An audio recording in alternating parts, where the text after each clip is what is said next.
I'm Linda Gutu, thank you for joining us.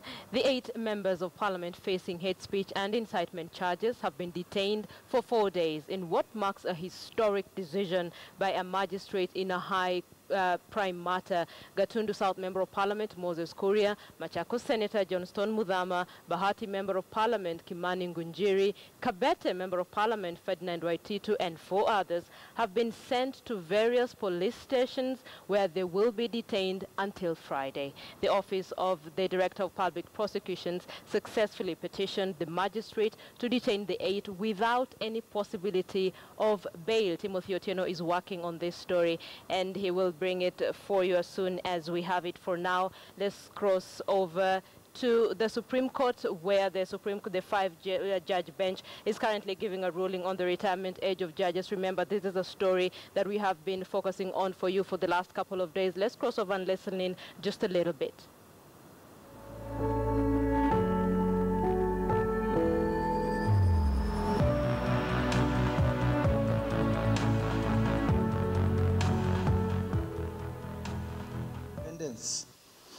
And impartiality is compromised. The preliminary objection raises issues of constitutional interpretation, which this court must address.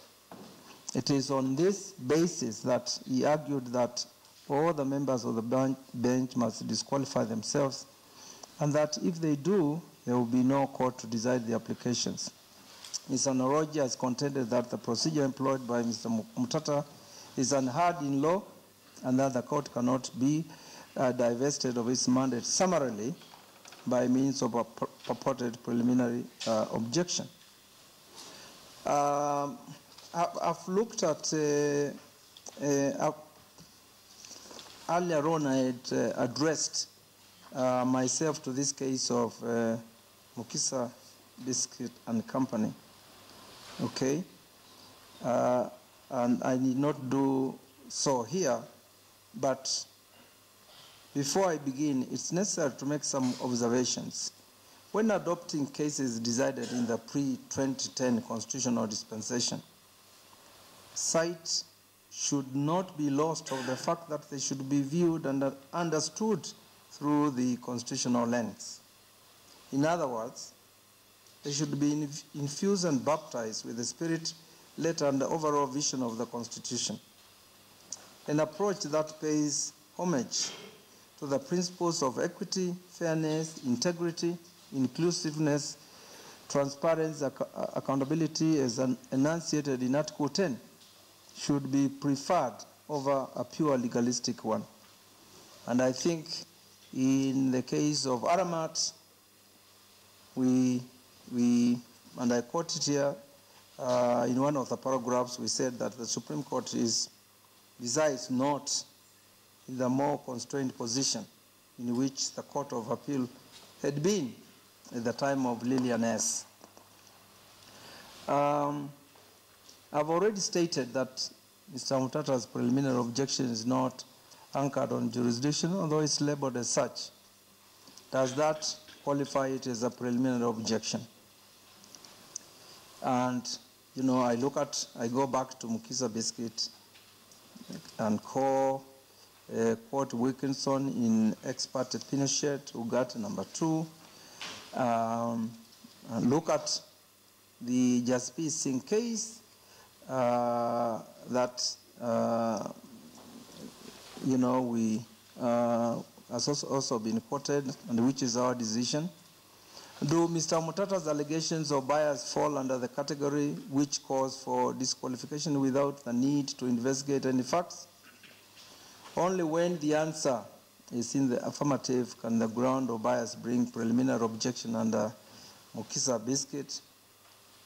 I say it is indisputable that the facts relied on by Mr. Mutata need not be investigated. They are not disputed. They are hard, clear, and recorded. Wanjala, CSJ, and I sit in the Judicial Service Commission, a part in these proceedings, which made a decision that judges should retire at the age of 70 years. This is a fact which even this court may take judicial notice of. We have participated in that decision of a corporate body, the JSC, Now, can we sit on a bench where the GSC is seeking an order declaring that judges should retire at the age of 70 without raising a perception of bias or partiality? I think no. The position of my other colleagues is also similar. Judge Ojwang and Judge Njoki, with Rawal, DCJ, and Tunoi, Judge of the Supreme Court included, expressed their views in relation to this question before us now in Salat. And that is the paragraph that Omutata quoted. I don't need to read it. Mr. Omutata relied on the above passage to assert that to allow the said judges to sit on this matter might raise a perception of bias. Counsel for the applicants contended that those are not findings. I'm not convinced. The above paragraph is very clear on which position the judges have taken on the matter. And to this at the age of 70 or 74, that is the bone of contention in the Supreme Court judges giving their ruling. Willie Mutunga there giving his ruling. It's a 5-judge bench that is giving that particular ruling at the Supreme Court, consisting of Willie Mutunga, the Chief Justice, and indeed the President of the Supreme Court, Honorable Justice Jackton Ojwang, Justice Mohammed Ibrahim, Justice Smoky Nwinjala, and Lady Justice Njoki Ndungu. They have been giving that particular ruling since 5 p.m.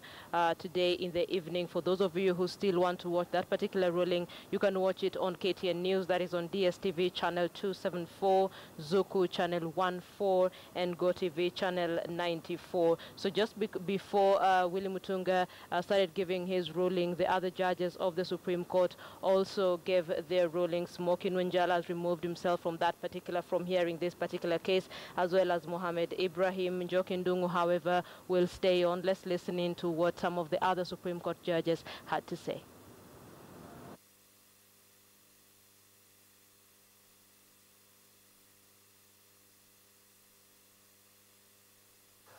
The 7 judges of Kenya's first ever Supreme Court took their oath of office in August 2011 as the nation hoped that the highest court in land will bring sanity and the much-needed reforms in the country's judicial system.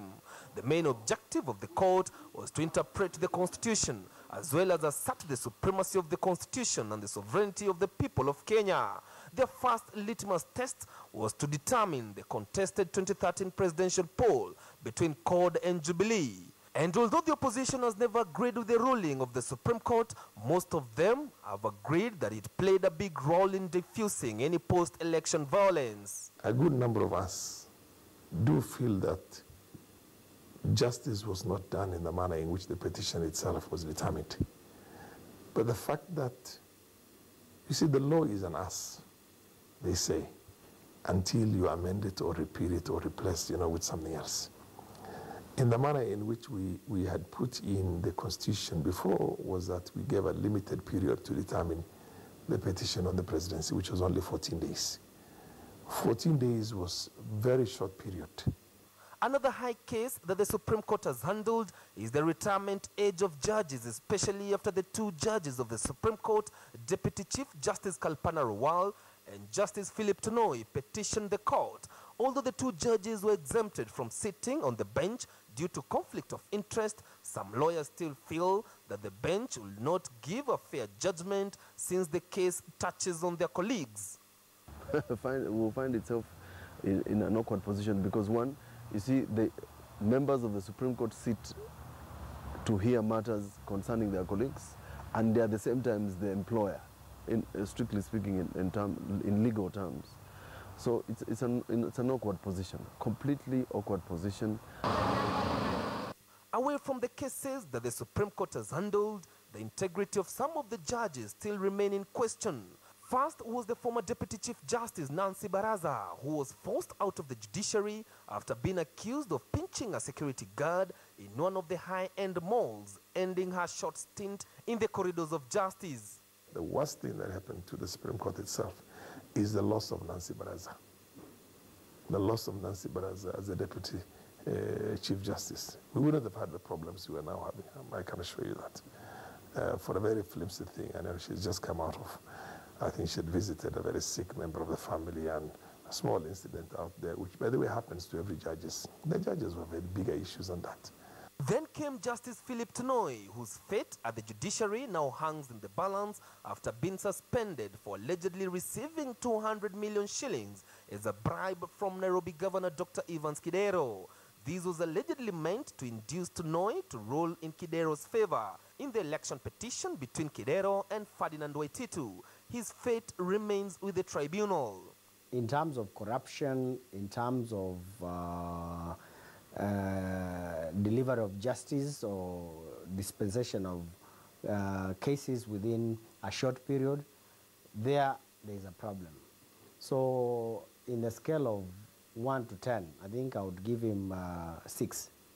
As the 2017 general election draws closer, focus now will be on recruiting and approving the judges that will now replace Dr. Willie Mutunga as the Chief Justice, Deputy Chief Justice Kalpana Rawal, and Justice Philip Tunoi. Chris Dairo, KTN News.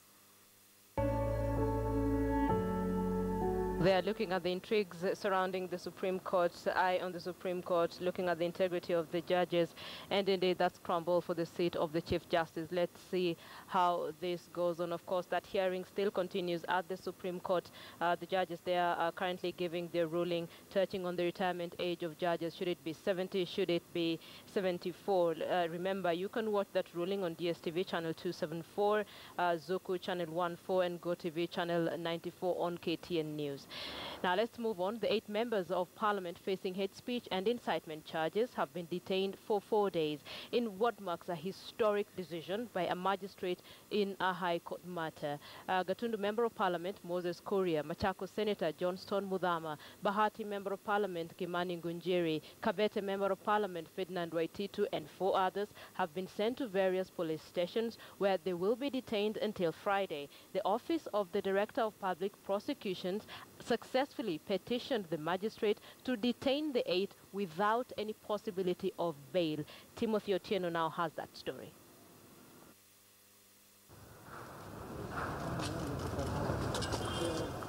Among the very first to be arrested early Tuesday morning was Suna East Member of Parliament Junet Mohammed, as the police cracked down on at least 6 members of Parliament accused of engaging in hate speech and incitement to violence. No, I say no.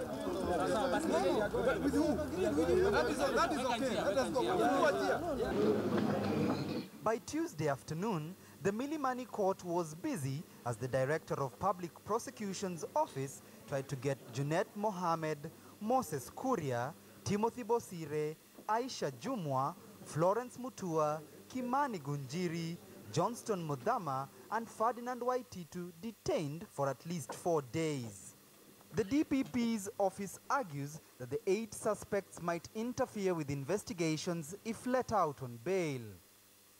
The Director of Public Prosecution also says that the prosecution needs time to conduct a forensic analysis of the video footage of the suspects in which they allegedly made insightful or hate speech remarks. Their lawyers have vehemently opposed the DPP's application to detain them for 4 days, arguing that the constitutional rights of their clients would be violated.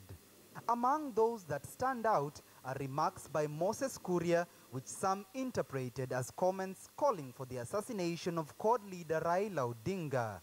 His Bahati constituency counterpart Kimani Ngunjiri is also in trouble over remarks he made over the weekend when angry youth disrupted a gathering convened by CORD leader Raila Odinga, remarks that the MP has since disowned. Mimi si mtu ya kuitwa kwa media. Lazima aandikie mi barua aniambie. Official aniambie tunakuita uandike statement kwa sababu ya matamshi haya na haya na haya. Ferdinand Waititu, on the other hand, has been called upon to answer to claims over insightful remarks he made while at Kasarani over the weekend. But it certainly isn't the first time the nation is being subjected to an entree of political slur. Both Moses Kuria and Ferdinand Waititu are currently out on bond over insightful remarks both made in the past. The magistrate has since ruled that all 8 suspects will be detained without option of bail until their case is heard on the 17th of June this year. Timothy Otieno, KTN News. So there has been a lot of conversation on the detention of the 8 members of parliament, especially on social media, varied opinions. So allow us to pick your mind tonight on KTN Prime. And we're not asking for a yes or no response. Tonight we're looking for your comment with respect to the detaining of the 8 MPs accused of hate speech. What do you think? What goes through your mind when you get to know that 8 members of parliament will be detained for 4 days over hate speech? This is the first time we're seeing this happen in the history of this country. Comment on the detention of 8 MPs accused of hate speech. We'd love to know what your comments would be. Some of you are already tweeting us. Nathan Aurora says, I support the court's decision to detain them. They should be prosecuted accordingly. Rukwaro Simon says, the court should have made a more severe detention. 14 days would do. Police must be held accountable too. Nicholas Kariuki says, let them stay in prison. Iliwe funzo kwa wengine. M. Pili says, let them stay there for a month, but ensure only the ones with hate speech are jailed and no bond this time. Finally, Felix Bosire says, let them be detained for months so that they can shed negative energy. So a good number of you are in support of that particular move, actually looking at it from the perspective of finally something is being done with respect to hate speech in the country. You're watching KTN News. Thank you for staying with us. Let's now take a break. We have more news coming for you on the other side of the break. Welcome back. Thank you for staying with KTN Prime. Let's look at other news that is making headlines as at this hour. Now, to another matter which has a bearing on the Supreme Court case. The tribunal investigating the conduct of suspended Supreme Court Judge Philip Tunoi today dismissed an application by Tunoi's lawyer Fred Ngatia to dismiss the probe on grounds of unconstitutionality. Ngatia had claimed that the JSC violated the Constitution by recommending a tribunal without the presence of a formal petition by Geoffrey Kiplagat. The tribunal, however, ruled that the recommendation was valid by law. Michelle Ngele was there and now reports. The conduct of Supreme Court Judge Philip Tunoi enters its homestretch. Tunoi's lawyer Fred Ngatia filed an application seeking for the dismissal of the tribunal on the grounds that the manner in which the probe was conducted was unconstitutional and not in line with Article 168 of the Constitution. Article 168, 2 and 3 of the Constitution provide as follows. 162, the removal of a judge may be initiated only by the Judicial Service Commission acting on its own motion or on the petition of any person to the Judicial Service Commission. We know that that process was not followed because what was there was an affidavit. Tunoi's lawyer further claimed that the tribunal's scope of inquiry was only limited to bribery allegations, a bribe which allegedly took place on the 27th of August 2014, and that Tunoi's conduct prior to the 27th of August was not in question. We all know, beyond any argument, there was only one recommendation by JSC, and that is inquire into a bribery allegation on a specific date. This would then mean that the tribunal would have to dismiss records of text messages that were exchanged between Tunoi and his accuser, Geoffrey Kiplagat. The tribunal, however, dismissed Ngatia's application on grounds that the Judicial Service Commission acted not by a petition from a member of public, but by its own volition. It is unfortunate that a professional body such as the JSC failed to clearly specify under what limb of Article 168 it had acted. We hold that the recommendation, unfortunately framed as it was, is valid in law and confers due authority to the tribunal to inquire into all the allegations contained in the petition. That is our ruling. The tribunal continues on the 15th of June 2016. Michelle Ngele, KTN News, Nairobi. You're watching KTN Prime. Thank you for staying with us. Let's bring you some breaking news from the Supreme Court that has been hearing that case touching on the retirement age of Supreme Court judges Kalpana Rawal and Philip Tenoy. And as we speak, Willie Mutunga, who is the Chief Justice of the Supreme Court, has just ruled that the orders from the Court of Appeal stand. In other words, Judges Kalpana Rawal and Philip Tenoy will retire at the age of 70 as opposed to 74. Remember, the two had gone to court to contest that decision to have them retire at the age of 70, saying they were sworn in before the promulgation of the new constitution. Chief Justice Willie Mutunga has just ruled that the orders of the Court of Appeal stand. He's also ruled that orders given by Njoki Ndungu have been vacated. In other words, in simpler terms for you, those orders have been thrown out. And Chief Justice Willie Mutunga, they are saying Kalpana Rawal and, of course, Philip Tenoy can appeal this particular ruling when a new Supreme Court bench is constituted. Breaking news at the bottom end of your screen, touching on the retirement age of Supreme Court judges Kalpana Rawal and Philip Tenoy. Let's bring in Elisha Ongeya, an advocate of the High Court. Elisha, this has been a very long ruling, 4 hours, so to speak. What does this all mean? First, it was an important ruling for the Supreme Court for a number of reasons. There is no time in the history of this country that a court has found itself as conflicted as the Supreme Court has found itself today in my reading of our judicial history. And number two, this ruling comes at a critical time because it comes barely 2 days before the Honorable Willie Mutunga leaves his seat as Chief Justice from his own advanced retirement plan. And therefore, this was going to be a critical ruling in terms of transition management, so it's going to be definitive in terms of transition politics and transition management at the Supreme Court. So these were politics surrounding this ruling that rendered the ruling extremely significant. But more importantly, the vision that this ruling attracted from judicial officers, and I'm not necessarily talking about the philosophical division, even just the political division. You could see the language by the various judges at some point in time becoming very intemperate, also attracted quite a bit of attention and will be a subject of debate for quite a time to come as people look at the significance, the relevance, and the new dimensions that should govern the workings of the Supreme Court of Kenya moving forward as one of the institutions that were expected to revolutionize the workings of the Constitution of Kenya 2010. So those are factors that I think render this ruling much more significant than the technical legal questions that the ruling was addressing. Elisha, Chief Justice Willie Mutunga just said Kalpana Rawal and Philip Tenoy can appeal when the new Supreme Court bench is constituted. So basically, this is it. Essentially, something funny is that substantively the appeal by Tenoy and the appeal by Rawal have not been determined on their merits. The court has withdrawn itself by a majority of 3 to 2 judges from entertaining that appeal.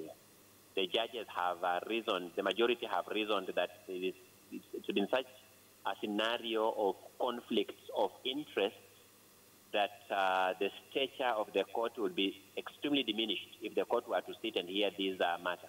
So the appeal remains there hanging in abeyance, which cannot be heard by this court as currently constituted, which is why then if a new bench is instituted and they feel for academic reasons like appealing, then they would appeal, because remember, he has said once the new court is constituted, that court would have been constituted without the 2.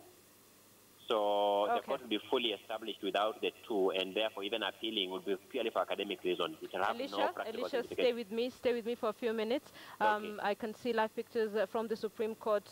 Paul Mwite, a lawyer there, just addressing the Supreme Court. I'm hoping you can listen in just a little bit. Elisha, stay with me. 12 by the applicants.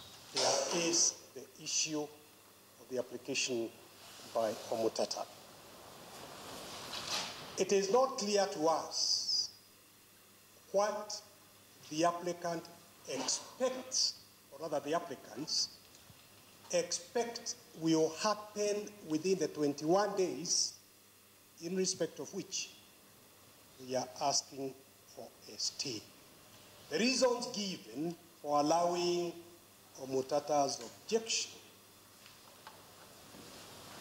are, amongst others, that 4 of the judges of this court expressed themselves on the issue as to whether the age is 70 or 74, and would therefore not be perceived to be impartial.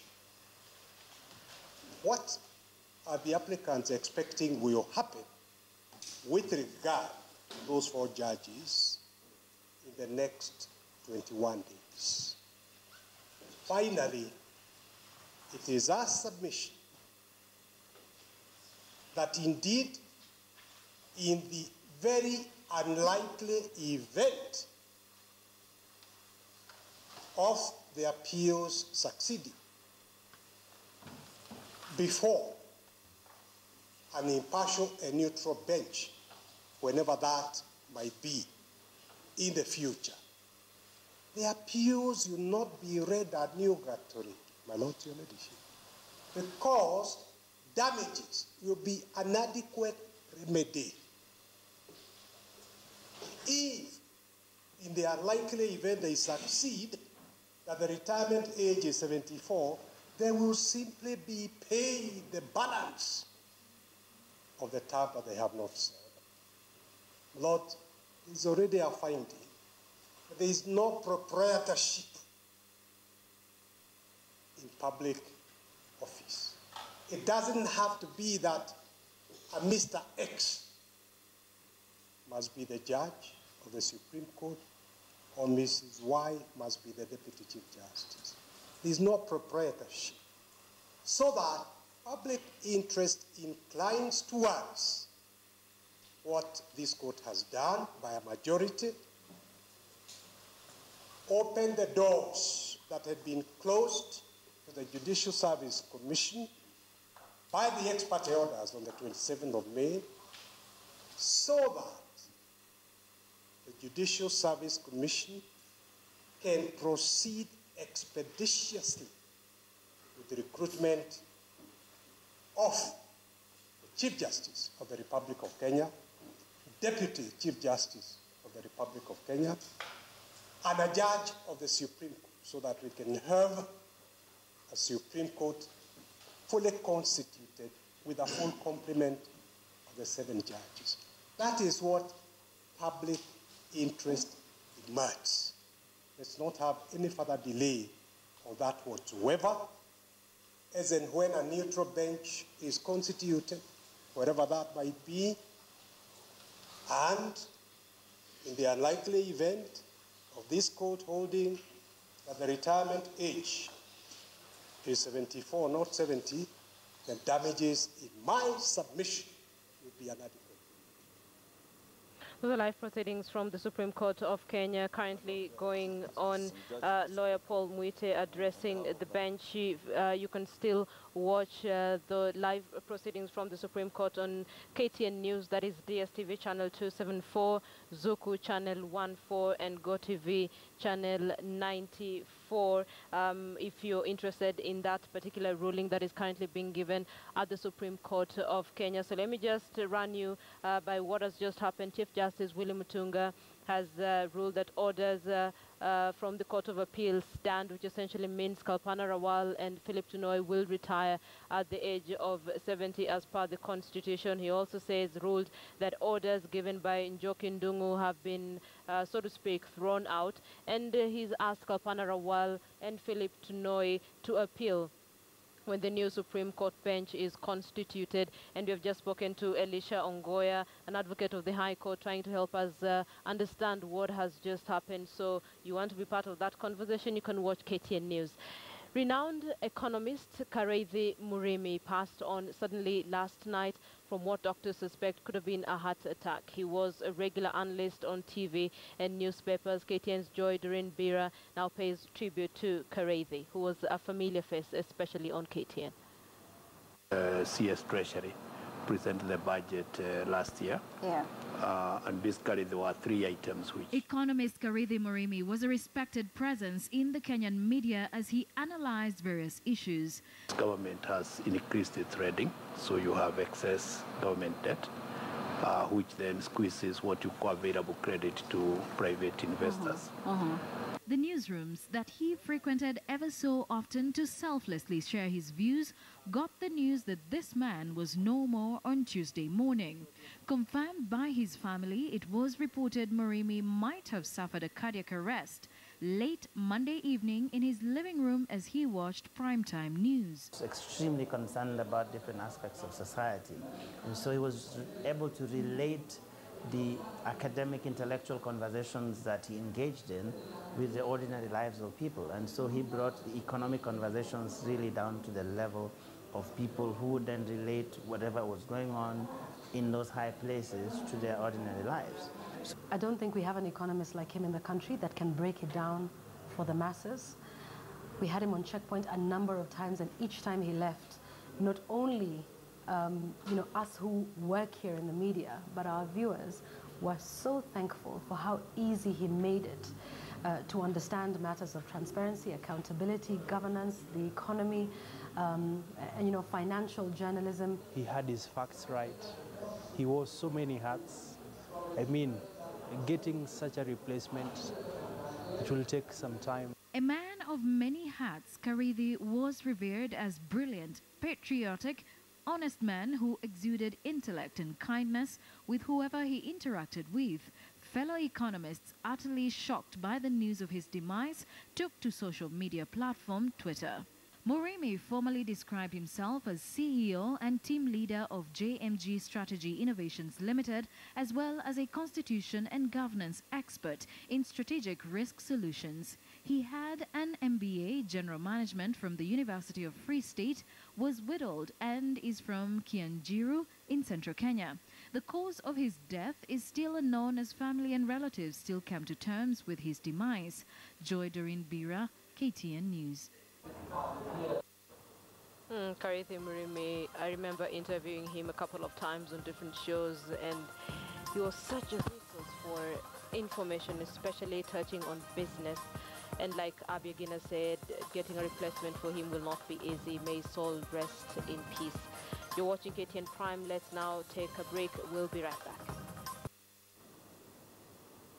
Let's look at business news now. To the Galana Kalalu Food Security Project, and the Ministry of Water and Irrigation says the test yields have improved ahead of the expected visit of the Prime Minister of Israel, Benjamin Netanyahu, next month. Principal Secretary Patrick Nduati Mwangi says the yield from the top 3 varieties is expected to be an average of 30 bags per acre by the end of the pilot period. He made the remarks during a tour of the farm. Our special correspondent Alex Chamwada visited the farm and filed the following report for you. Galana Kulalu Food Security Pilot Farm that is situated between Tana River and Kilifi counties. Here, Principal Secretary, Ministry of Water and Irrigation, and the team overseeing the project touring the farm with preparations to host Israeli Prime Minister Benjamin Netanyahu next month already underway. The purpose was also to check on the progress of the Model 10-acre farm, which has been progressing well.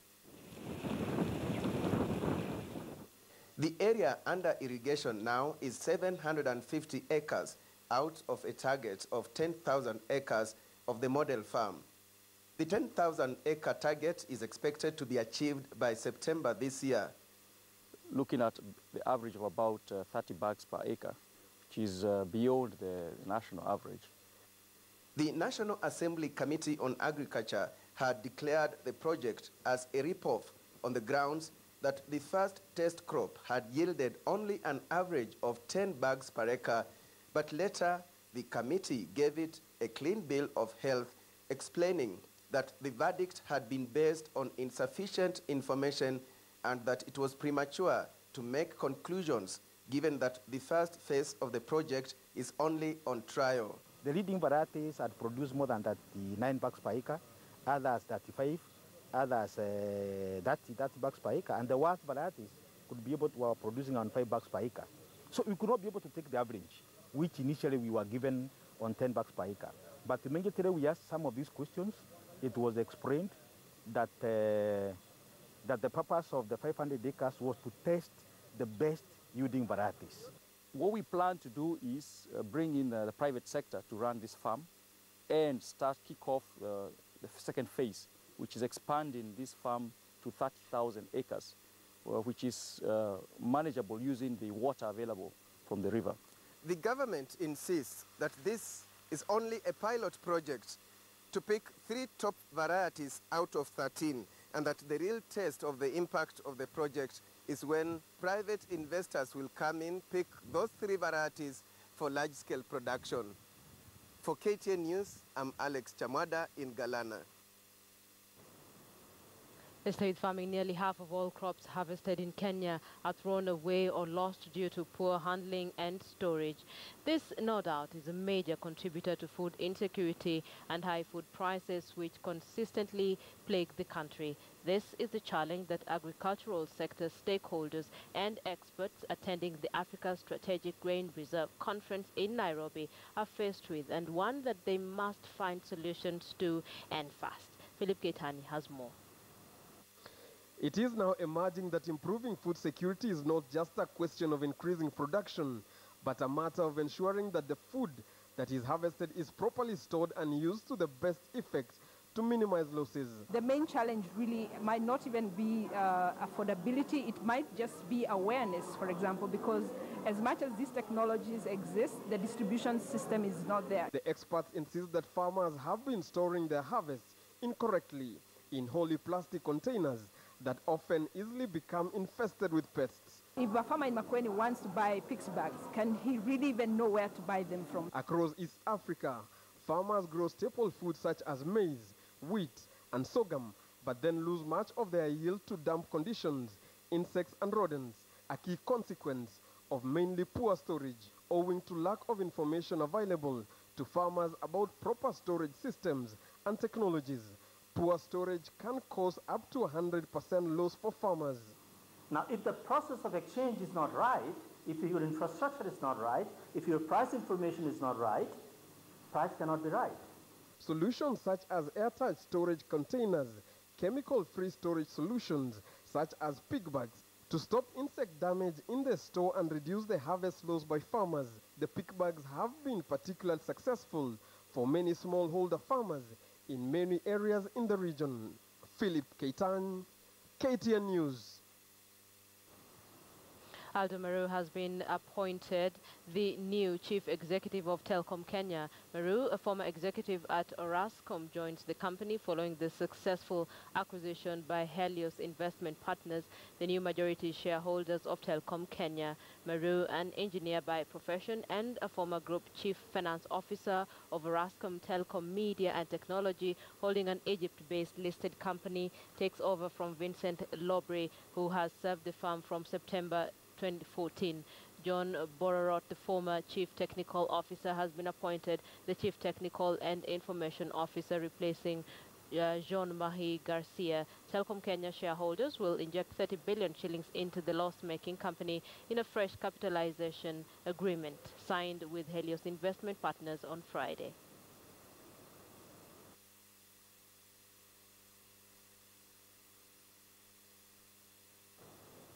So this next story touches on all of you. Do you drive or own a car? Well, here now is the new list of petrol prices, some news you could be interested in. Brace yourselves to pay more to fuel your car from midnight tonight after the Energy Regulatory Commission announced the latest price adjustments for the month of June.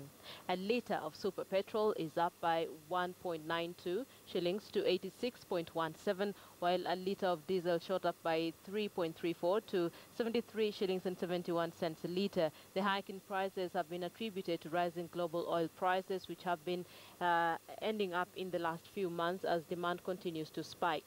Kerosene users will be heavily hit as well as the price reviews saw it go up by 3 shillings and 82 cents to 50 shillings and 80 cents.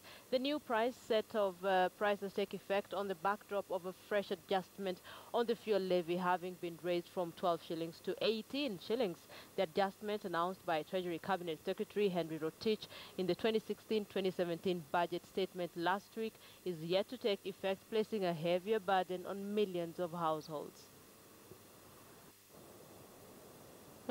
Let's look at sports now. The national women's volleyball team jetted back into the country Monday morning after failing to make it to the finals of Group 2 in the World Grand Prix. The team, however, is optimistic of better performance next season despite this small display this year. 6 a.m. Monday morning, the national women's volleyball team jetted back into the country to a low-key reception after taking part in this year's World Grand Prix. The first assignment for the African Queens of Volleyball was the Rio Olympics qualifiers in Puerto Rico, where the hosts booked a ticket to Rio. Then came the Grand Prix Group 2, where Kenya took part in 6 matches, but failed to register a win in Poland. Despite the losses, the team feels the tournament gave them exposure after being pulled alongside the best teams in the world. This time we played so badly, we finished at the bottom of the table, but again it's a very strong opposition. But for me as a coach, I give this team about 3 years. If we have to proceed to Group 1, we have to play well and train well if we get a chance of playing Group 2 again. But from the kind of performance I saw and the kind of preparations we had, I think the team is in very good shape. If we train well, we have a way of going to the top. Mchezo ilikuwa ngumu. Zile teams ziko Group 2 ni zile teams zinakuanga World Cup, World Championship na Olympics. So timu ya Kenya tulifanya ile tungeweza kwa sababu experience ile wako nayo sisi huko hatu. The tournament also saw a number of young players impress, and head coach David Lungao feels the future of the team is bright. The 3 young players who are in the team played so well, and it's going to boost their morale, even as we think of playing the next season. Ilikuwa first time yao, but walicheza vizuri sana. Mtu angejua kama ni team, watoto ni youngsters wameingia, walikuwa nadhani tuko pamoja, but waliingiana na team na wakacheza vizuri. Kenya was promoted into Group 2 of World Grand Prix in 2015 after winning gold in Group 3. Bulgaria, Poland, Puerto Rico and Dominican Republic will battle for top honors in Group 2. Robinson Okenye, KTN Sports.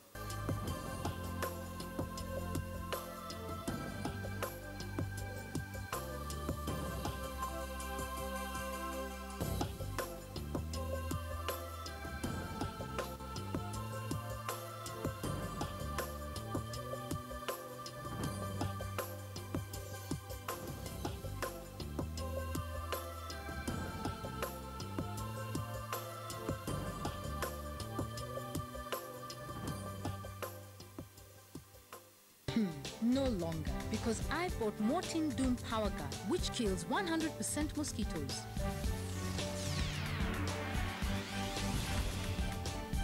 Mortin Doom Power Guard kills 100% mosquitoes.